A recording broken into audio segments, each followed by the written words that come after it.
இங்கே நம்ம ஹீரோ கல்யாணம் கொஞ்ச நாள்லே துபாய்க்கு வேலைக்காக போயிருப்பாரு. இவங்களுக்கு ஒரு பெண் குழந்தை பிறந்திருக்கும். அந்த பெண் குழந்தை பிறக்கும் போதே ஃபிசிக்கலி சேலஞ்சாக தான் பிறந்திருக்கும். துபாயிலேருந்து 11 வருஷத்துக்கு அப்புறம் ரிட்டர்ன் வராரு. ரிட்டர்ன் வந்து அன்னைக்கே அவங்க ஒய்ஃப் ஒரு லெட்டர் எழுதி வச்சுட்டு அங்கேருந்து ஓடி போயிடுறாங்க. இதுக்கப்புறம் இந்த குழந்தை நீ தான் பார்த்துக்கணும் அப்படின்னு சொல்லிட்டு.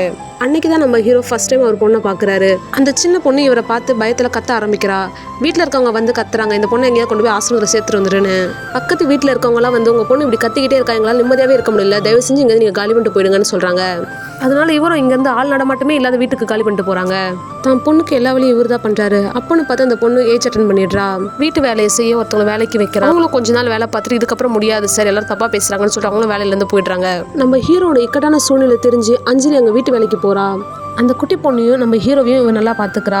இப்படியே போயிட்டு இருக்கப்போ ஒரு நாள் அஞ்சலி நம்ம ஹீரோ கிட்ட நானே உங்களை கல்யாணம் பண்ணிக்குவா சார்னு கேட்குறா. இவரும் அஞ்சலியை கல்யாணம் பண்ணிக்கிறாரு. வீட்டுக்காக தான் அஞ்சலி இவரை கல்யாணம் பண்ணிக்கிட்டான்னு தெரிய வருது. அதனால வீட்டு அஞ்சலி பேரை எழுதி வச்சுட்டு இவரும் அவர் பொண்ணும் வீட்டை விட்டு வெளியே வந்துடுறாங்க.